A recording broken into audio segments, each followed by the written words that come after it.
आज के हमारी वीडियो का टॉपिक है एक्सेल टू टैली 4.0 में बैंक स्टेटमेंट का इंपोर्ट हम किस तरह से करेंगे।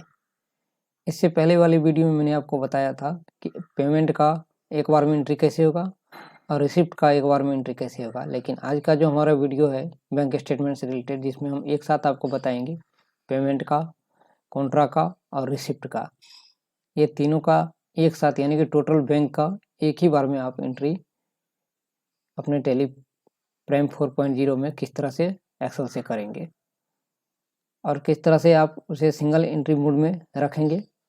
इस सब के बारे में मैंने बैक वीडियो में नहीं बताया था कि इस तरह से मुझे क्रेडिट करना है, किस तरह से मुझे डेबिट करना है। इस सब के बारे में मैंने इस वीडियो में डिटेल में कवर किया है।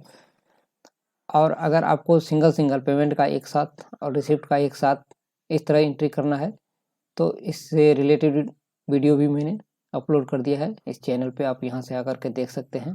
ये रहा बैंक स्टेटमेंट का, ये रिसिप्ट का, ये पेमेंट का। और यहाँ से परचेज इन्वेंट्री स्टॉक आइटम के साथ आप इंपोर्ट किस तरह से करेंगे, और यहाँ पे सेल इनवॉइस का किस तरह से इंपोर्ट करेंगे विदाउट इन्वेंट्री और विथ इन्वेंट्री।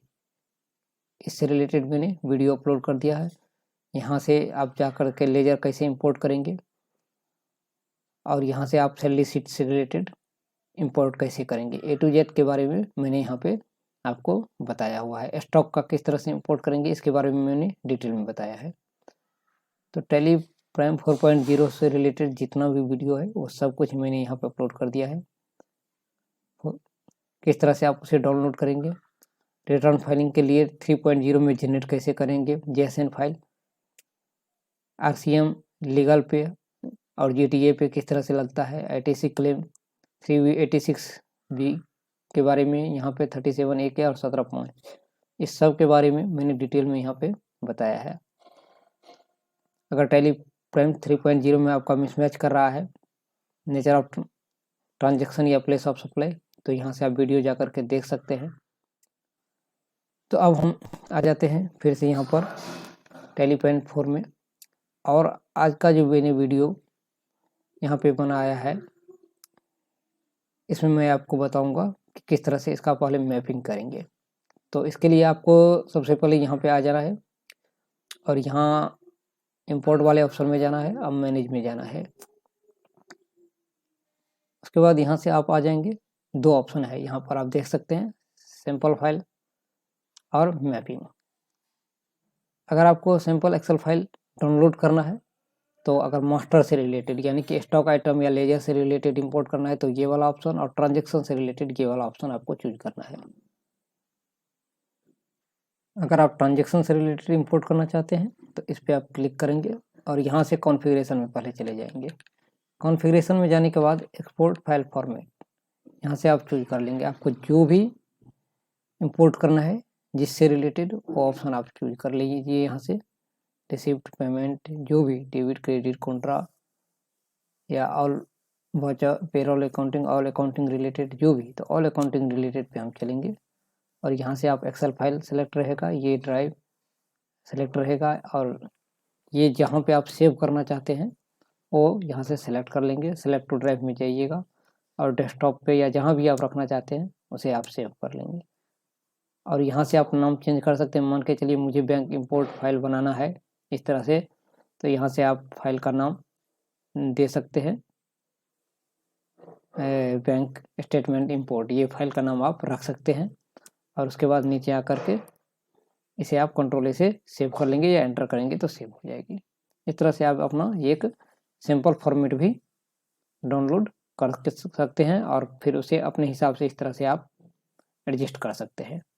आपको सिंपल फॉर्मेट भी डाउनलोड होने के बाद बिल्कुल इसी तरह से आपको लिखना है, voucher date, voucher type, voucher number, जो भी लेजर आप डेबिट करेंगे उसका अमाउंट, और वो डेबिट या क्रेडिट करेंगे वो वाला ऑप्शन दे देंगे, फिर लेजर क्रेडिट वाला ऑप्शन दे देंगे। बिल्कुल यहाँ वाउचर मोड और नरेशन, इतना आपको कम करना है। और फिर उसके नीचे बैंक स्टेटमेंट का डिटेल, अगर आपने एक्सेल शीट में डाउनलोड किया है बैंक स्टेटमेंट तो डायरेक्ट कॉपी करके यहाँ पे आप पेस्ट कर देंगे और ये आपका फाइल जो है बैंक स्टेटमेंट का तैयार हो जाएगा। इतना काम आपको सबसे पहले एक्सेल शीट में करना है। फिर आपको यहाँ से जाना है सिंपल फाइल, यहाँ से फिर से इंपोर्ट में आ जाना है और फिर से यहाँ मैनेज में और मैनेज में जाने के बाद फिर यहाँ से आपको क्या करना है, ट्रांजेक्शन में ये वाला ऑप्शन आप देख रहे हैं, यहाँ से इसे क्रिएट करना है। क्रिएट करना है तो ये कह रहा है कि आपका जो ये फाइल बना हुआ है, ये फाइल ये कहाँ पे सेव है। तो ये पूछ रहा है कहाँ पे सेव है, तो एक्सेल सीट में मेरा सेव है और बैंक स्टेटमेंट इंपोर्ट के नाम से ये फाइल मेरा सेव है। ये देख लीजिए ऊपर में लिखा हुआ है बैंक स्टेटमेंट इंपोर्ट, इस नाम से सेव है ये फाइल। तो ये आपका ऊपर में ऑप्शन आ चुका है, इसे आप सेलेक्ट कर लेंगे। फिर ये आ रहा है आपका, आपने जो ये सीट में लिख रखा है ये नाम बैंक स्टेटमेंट इंपोर्ट, ये नाम आपका आ रहा है।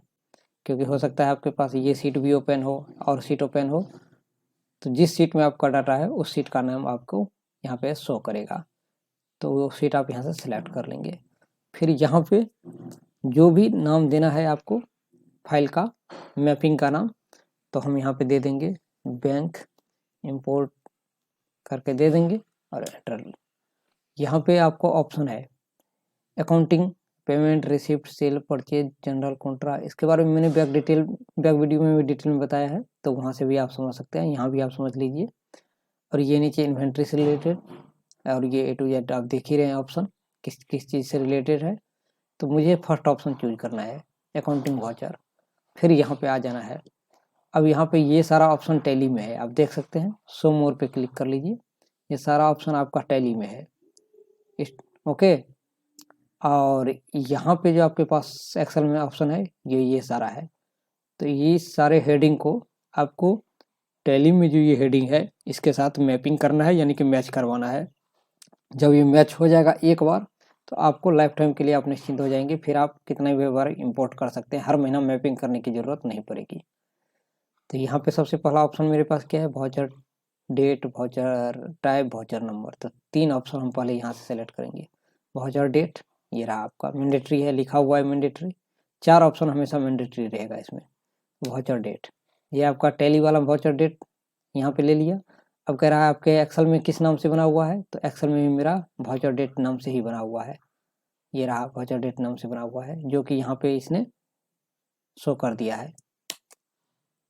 और फिर आ जाएंगे हम क्या, वाउचर टाइप में।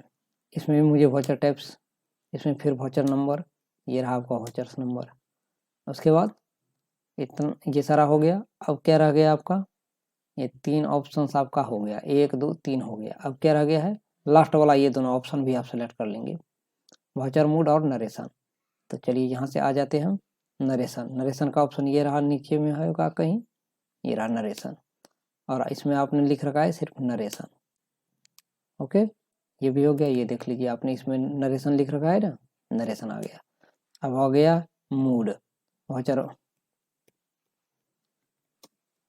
मूड किस नाम से है, वो नाम आप एक बार यहाँ से सर्च कर लीजिए, क्या है, वाउचर मूड के नाम से है।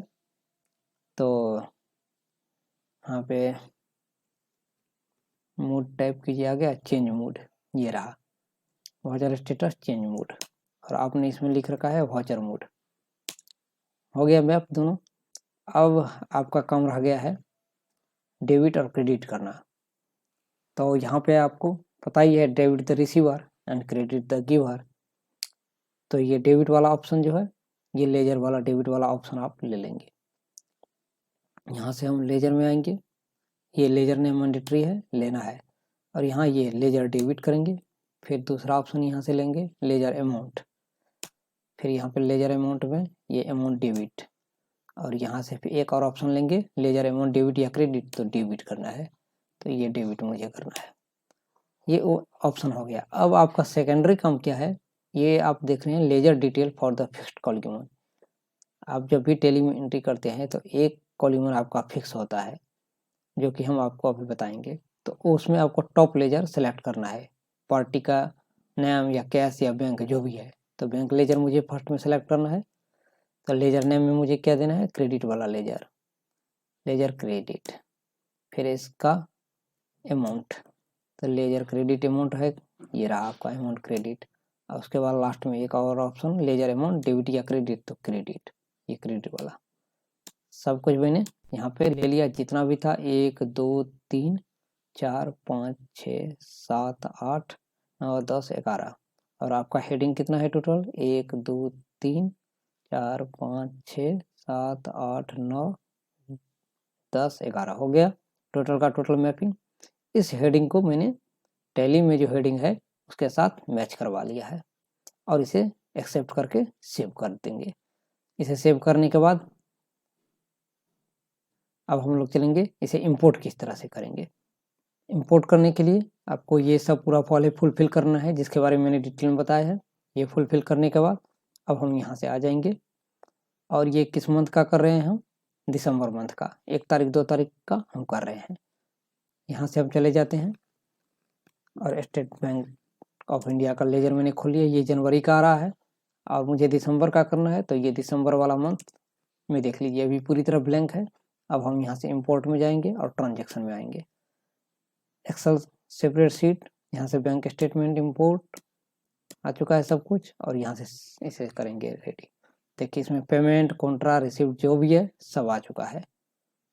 अब हम क्या करेंगे, यहाँ से इसे इंपोर्ट करेंगे। ये इंपोर्ट कंप्लीटेड सक्सेसफुली एंटर करेंगे और ये देखिए आपके सामने आ चुका है पूरा पेमेंट का पेमेंट, रिसिप्ट का रिसिप्ट, कॉन्ट्रा का कॉन्ट्रा, सब कुछ A to Z 1 by 1 करके यहाँ पे आसानी से इंपोर्ट हो चुका है। तो ये बहुत ही आसान है इंपोर्ट करना, कोई भी ज़्यादा टफ नहीं है, बल्कि आपका मैपिंग जो है वो सही तरीके से होना चाहिए एक्सेल से टैली में। आपका ये हेडिंग जो अगर मैच कर गया सही मैपिंग आपने कर दिया टैली प्राइम में, तो बाकी किसी भी सॉफ्टवेयर का या किसी भी TDL का आपको ज़रूरत ही नहीं है बैंक इंपोर्ट करने के लिए। लेकिन ये सिर्फ आपको टैली प्राइम 4.0 में ही संभव है। अगर आपने ये अपडेट कर लिया है नया वर्जन तो फिर आपको कोई दिक्कत नहीं है, क्योंकि पुराने वर्जन में ये बिल्कुल काम नहीं करेगा। ओके।